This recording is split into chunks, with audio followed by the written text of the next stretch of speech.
Juan, 22 kabanata. Madilim-dilim pa ng unang araw ng Sanlinggo. Pumunta si Maria Magdalena sa libingan. Naratnan niyang naalis na ang batong nakatakip sa libingan. Dahil dito, patakbo siyang pumunta kay Simon Pedro at sa alagad na mahal ni Jesus at sinabi sa kanila, "Kinuha nila ang Panginoon mula sa libingan at hindi namin alam kung saan siya inilagay." Sina Pedro at ang nasabing alagad ay nagpunta sa libingan. Kapwa sila tumakbo, ngunit si Pedro ay naunahan noong isa. Yumuko ito at sumilip sa loob ng libingan ngunit hindi pumasok. Nakita niyang nakalagay doon ang mga telang lino. Nang dumating si Simon Pedro, tuloy-tuloy itong pumasok sa libingan at nakita nito ang mga telang lino at ang panyong ibinalot sa ulo ni Jesus. Ang panyo ay hindi kasama ng mga telang lino, kundi hiwalay na nakatiklop sa isang tabi. Pumasok din ang alagad na naunang dumating at nakita niya ito at siya'y naniwala. Hindi pa nila nauunawaan noon na si Jesus ay kailangang muling mabuhay ayon sa kasulatan. At umuwi ang mga alagad sa kanilang mga tahanan. Si Maria ay nakatayong umiiyak sa labas ng libingan. Habang umiiyak ay yumuko siya at sumilip sa loob. May nakita siyang 2 anghel na nakadamit ng puti at nakaupo sa pinaglagyan ng bangkay ni Jesus. Ang isa'y sa gawing ulunan at ang isa na may sa paanan. Tinanong nila si Maria, "Babae, bakit ka umiiyak?"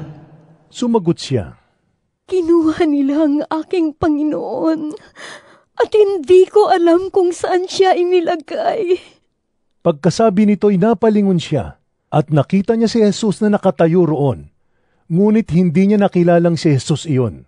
Tinanong siya ni Jesus, "Babae, bakit ka umiiyak? Sino ang hinahanap mo?"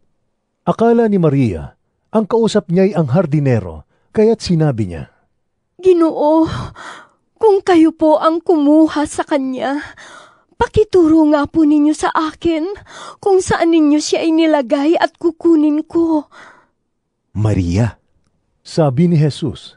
Humarap siya at kanyang sinabi sa wikang Hebreo, "Rabboni!" na ang ibig sabihin, guro. Sabi ni Jesus, "Huwag mo akong hawakan, sapagkat hindi pa ako nakakapunta sa Ama. Sa halip, pumunta ka sa aking mga kapatid at sabihin mo sa kanila na aakyat ako sa aking Ama at inyong Ama, sa aking Diyos at inyong Diyos." Kaya't si Maria Magdalena ay pumunta sa mga alagad at ibinalita sa kanila. "Nakita ko ang Panginoon!" At sinabi rin niya sa kanila ang mga sinabi sa kanya ni Jesus. Kinagabihan ng araw ding iyon, na unang araw ng linggo, habang nakasara ang mga pinto ng bahay na kinaroroonan ng mga alagad dahil sa takot nila sa mga Hudyo, dumating si Jesus. Tumayo siya sa kalagitnaan nila at sinabi, "Sumainyo ang kapayapaan."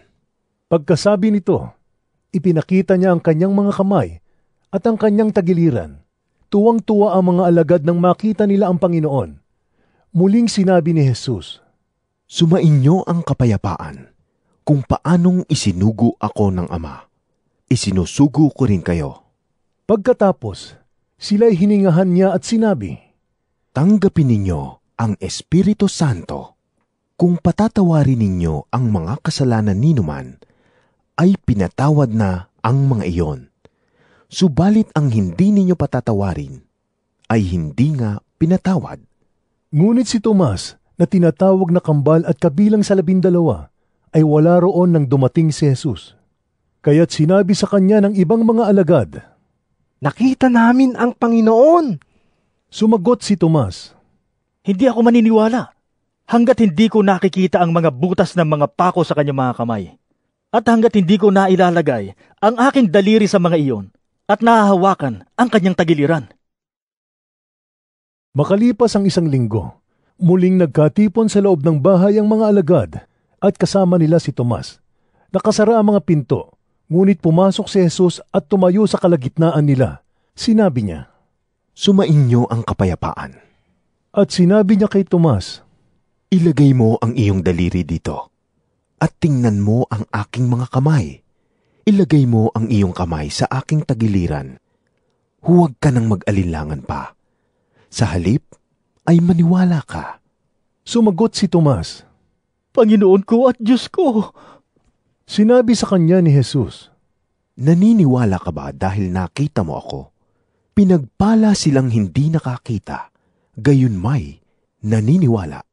marami pang mga himalang ginawa si Jesus na nasaksihan ng mga alagad na hindi nakasulat sa aklat na ito.